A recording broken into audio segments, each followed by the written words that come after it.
Hi, Dr. Antimarino. I see you're here to talk about a possible breast augmentation. Yes, can you tell me about the process and the procedure? I'd be happy to. But first, I really want to go over some things that I talk to every woman about who's even thinking about doing a breast augmentation. These are things you need to know before you start moving forward. First, moderation is best. Breast augmentation is not just about building a bigger breast.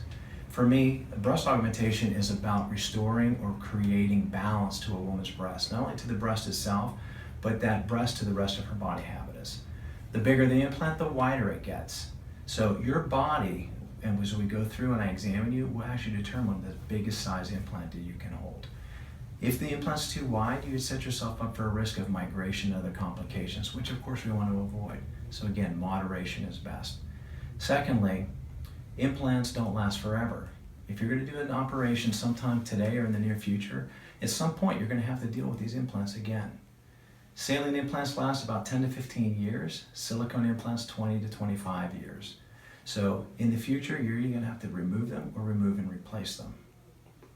Third thing, and this is a very important thing, the breast augmentation is a very safe procedure, very small complications. The most common complication is called a capsular contracture.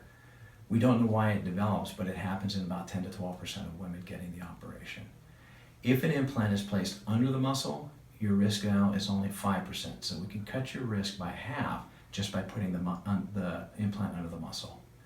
Second reason to put it under the muscle, and this is really important as well, is that 1 in 8 women in this country develop breast cancer.